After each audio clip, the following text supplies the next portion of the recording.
ज़रा सोचिए, अगर मैं आपसे कहूँ कि भारत में एक ऐसा गांव है जहां लोगों की शक्ल सूरत अफ्रीकी लोगों जैसी दिखाई देती है।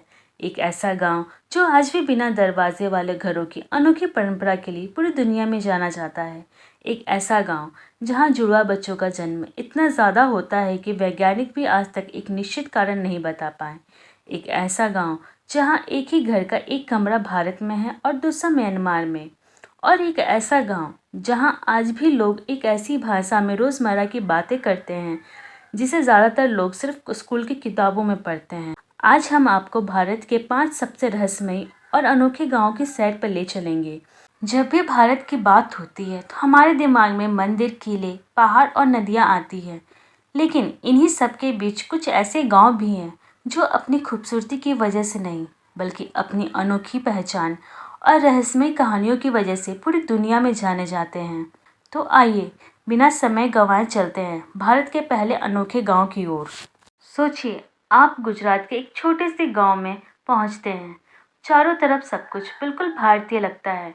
बच्चे खेल रहे हैं, लोग खेतों में काम कर रहे हैं, चाय की दुकान पर लोग क्रिकेट और राजनीति की बातें कर रहे हैं, कहीं टीवी पर कोई हिंदी सीरियल चल रहा है। लेकिन तभी आपकी नज़र वहाँ के लोगों पर पड़ती है और एक पल के लिए आपको लगता है कि शायद आप भारत में नहीं, बल्कि अफ्रीका के किसी गांव में आ गए हैं। लेकिन जैसे ही आप उनसे बातें करते हैं, वे बिल्कुल हमारी आपकी तरह हिंदी या गुजराती में जवाब देते हैं। भारतीय खाना खाते हैं, भारतीय त्यौहार मनाते हैं और पूरी तरह भारतीय जीवन जीते हैं। फिर सवाल उठता है, आखिर ऐसा कैसे? दरअसल यह है गुजरात के गिर जंगल के पास बसा जाम्बुर गांव, जहां रहने वाले सिद्दी समुदाय सदियों से भारत का हिस्सा हैं। इतिहासकारों का मानना है कि उनके पूर्वज कई सौ साल पहले अलग अलग समय में अफ्रीका से भारत आए। कुछ सैनिक थे, कुछ नाविक और कुछ लोगों को दास बनाकर भी लाया गया था। समय बीतता गया, पीढ़ियां बदलती गईं और आज ये लोग पूरी तरह भारतीय समाज का हिस्सा हैं। उनकी पहचान भारतीय है, लेकिन उनके चेहरे आज भी उनकी अफ्रीकी विरासत की कहानी कहते हैं। आज भी इस समुदाय का पारंपरिक धमाल नृत्य उनकी जड़ों की झलक दिखाता है। शायद यही वजह है कि जाम्बुर को अक्सर भारत का मिनी अफ्रीका कहा जाता है। सच कहें तो इस गांव का सबसे बड़ा रहस्य कोई भूत प्रेत नहीं, बल्कि यह है कि इतिहास की एक अनोखी यात्रा आज भी यहाँ जिंदा दिखाई देती है। लेकिन अब जिस गांव में हम चलने वाले हैं, वहाँ की कहानी इतिहास से नहीं, बल्कि विश्वास से शुरू होती है। एक ऐसा विश्वास जिसने लोगों को सालों तक अपने घरों में ताला लगाने की जरूरत ही महसूस नहीं होने दी। जरा सोचिए, आप किसी गांव की गलियों में घूम रहे हैं। सड़क के दोनों तरफ एक के बाद एक घर बने हैं। सब कुछ बिल्कुल सामान्य लगता है, लेकिन कुछ कदम आगे बढ़ते ही आपको एहसास होता है कि कुछ अलग है। आप दोबारा देखते हैं, फिर तीसरी बार, और तभी आपकी नज़र एक ऐसी चीज़ पर पड़ती है जिस पर यकीन करना मुश्किल होता है। कई घरों में पारंपरिक दरवाजे ही नहीं हैं। पहला सवाल दिमाग में आता है, अगर कोई चोरी कर ले तो? लेकिन गांव वालों के चेहरों पर ज़रा भी डर नहीं दिखता, क्योंकि उनका विश्वास है कि इस गांव की रक्षा पुलिस नहीं, बल्कि स्वयं शनि देव करते हैं। महाराष्ट्र का शनि सिंगनापुर इसी अनोखे परंपरा के लिए पूरी दुनिया में जाना जाता है। स्थानीय मान्यता के अनुसार सदियों पहले बाढ़ के बाद यहाँ एक काला पत्थर मिला, जिसे शनि देव का स्वरूप माना गया। तभी से लोग ने विश्वास किया कि जो भी यहाँ चोरी या गलत काम करेगा, उसे शनि देव स्वयं दंड देंगे। इसी आस्था की वजह से वर्षों तक कई घरों और दुकानों में पारंपरिक दरवाजे और ताले नहीं लगाए जाते थे।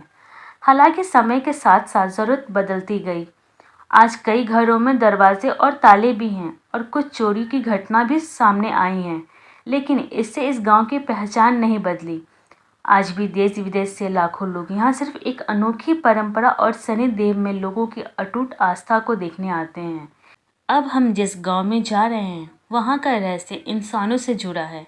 एक ऐसा रहस्य जिसे समझने की कोशिश वैज्ञानिक भी कई सालों से कर रहे हैं।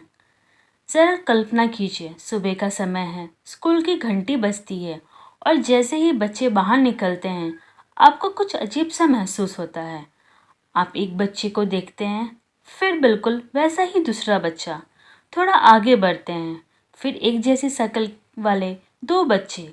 पहले आपको लगता है कि शायद आपकी आंखें धोखा दे रही हैं, लेकिन कुछ ही मिनटों में आपको एहसास होता है कि यह ऐसा होना बिल्कुल आम बात है। आप इस समय केरल की कोर्नी गांव में हैं, जिसे लोग ट्विन विलेज यानी जुड़वा बच्चों का गांव भी कहते हैं। इस छोटे से गांव में वर्षों से जुड़वा बच्चे के जन्म की संख्या सामान्य से कहीं ज़्यादा देखी गई है। यही वजह है कि दुनिया भर के वैज्ञानिक और डॉक्टर यहां आकर अध्ययन कर चुके हैं। कई रिसर्च में आनुवांशिक यानी जेनेटिक और पर्यावरण कारणों का चर्चा हुई है। गांव वालों के लिए यह कोई रहस्य नहीं, बल्कि उनकी रोज़मर्रा की ज़िंदगी का हिस्सा है। यहाँ अगर किसी माँ को जुड़वा बच्चे होते हैं तो लोग हैरान नहीं होते, बल्कि मुस्कुरा कर कहते हैं, हमारे गांव में तो ऐसा अक्सर होता है। शायद यही बात इस गांव को दुनिया के सबसे अनोखे गांवों में शामिल कर देती है। लेकिन अब जिस गांव में हम चल रहे हैं, वहां पहुंचकर आपको लगेगा कि शायद नक्शा कुछ गलत बना है, क्योंकि यहाँ सिर्फ एक कदम आपको दूसरे देश में पहुंचा सकता है। आप सुबह सुबह पहाड़ों के बीच बसे एक खूबसूरत गांव में पहुंचते हैं। लकड़ी के बने पारंपरिक घर और लोग अपनी रोज़मर्रा की ज़िंदगी में व्यस्त हैं। तभी गांव का एक बुजुर्ग मुस्कुराते हुए आपसे कहता है, आइए मैं आपको एक ऐसी जगह दिखाता हूँ जहाँ खड़े होकर आप एक साथ दो देशों में हो सकते हैं। पहले तो आपको मजाक लगता है, लेकिन कुछ कदम आगे बढ़ते ही आप सचमुच हैरान रह जाते हैं। यह है नागालैंड का लोंगोवा गांव, जहां भारत और म्यांमार की अंतर्राष्ट्रीय सीमा गांव के बीच से होकर गुजरती है। इतना ही नहीं, यहाँ के पारंपरिक मुखिया, जिन्हें स्थानीय भाषा में अंग कहा जाता है, उनके घर का एक हिस्सा भारत में है और दूसरा हिस्सा म्यांमार में माना जाता है। कोयांक जनजाति के लोग सदियों से इस पूरे इलाके में रहते आए हैं। उनके रिश्तेदार सीमा के दोनों तरफ हैं। उनकी संस्कृति एक है, उनके त्यौहार एक हैं और उनकी पहचान भी एक जैसी है। हाँ, आज दोनों देशों के अपने अपने कानून और सुरक्षा नियम हैं, लेकिन इस गांव की कहानी हमें यह एहसास कराती है कि कभी-कभी इंसानों के रिश्ते सरहदों से भी बड़े होते हैं। शायद यही वजह है कि लोंगवा सिर्फ एक गांव नहीं, बल्कि दुनिया के सबसे अनोखे गांव में गिना जाता है। अब हम आपको भारत के उस गांव में ले चलेंगे जहां पहुंचकर ऐसा लगेगा जैसे समय कई सौ साल पीछे लौट गया हो, क्योंकि यहाँ आज भी एक ऐसी भाषा जिंदा है जिसे ज़्यादातर लोग सिर्फ किताबों में पढ़ते हैं। सुबह का समय है, बच्चे स्कूल जाने की तैयारी कर रहे हैं। लोग अपने घरों के बाहर खड़े होकर एक दूसरे से हाल पूछ रहे हैं। सब कुछ बिल्कुल एक सामान्य भारतीय गांव जैसा लगता है, लेकिन जैसे ही दो लोग आपस में बात करना शुरू करते हैं, आप अचानक रुक जाते हैं। भगवान कुशलम। पहले आपको लगता है कि शायद कोई पूजा या धार्मिक कार्यक्रम चल रहा है, लेकिन कुछ देर बाद आपको एहसास होता है कि नहीं, यह तो उनकी रोज़मर्रा की बातचीत है। आप इस समय कर्नाटक के मटूर गांव में हैं, जहां आज भी कई परिवार संस्कृत में बातचीत करते हैं। जिस भाषा को हम में से ज़्यादातर लोगों ने सिर्फ स्कूल की किताबों में पढ़ा, यहाँ वही भाषा लोगों की ज़िंदगी का हिस्सा है। बच्चे आपस में संस्कृत में बात करते हैं, बड़े बुजुर्ग भी, और कई घरों में यह परंपरा पीढ़ियों से चली आ रही है। जब पर्यटक पहली बार यहाँ आते हैं तो उन्हें यकीन नहीं होता कि संस्कृत जैसी प्राचीन भाषा आज भी इतनी सहजता से बोली जा सकती है। आज के समय में जब कई प्राचीन भाषाएं धीरे धीरे लोगों की ज़िंदगी से दूर होती जा रही है, मटूर ये साबित करता है कि अगर लोग चाहें तो अपनी विरासत को सिर्फ इतिहास की किताबों में नहीं, बल्कि अपनी रोज़मर्रा की ज़िंदगी में भी जिंदा रख सकते हैं। तो ये थे भारत के 5 सबसे रहस्यमयी और अनोखे गांव। एक गांव जहां इतिहास आज भी लोगों के चेहरों में दिखाई देता है। एक गांव जहां विश्वास ने एक अनोखी परंपरा को जन्म दिया। एक गांव जिसने वैज्ञानिकों को आज तक सोचने पर मजबूर कर रखा है। एक गांव जहां एक ही घर दो देशों की कहानी सुनाता है। और एक गांव जहां सदियों पुरानी भाषा आज भी लोगों की जुबान पर जिंदा है। इन पांचों में से आपको सबसे ज़्यादा कौन सा गांव हैरान कर गया? हमें कमेंट में ज़रूर बताएं।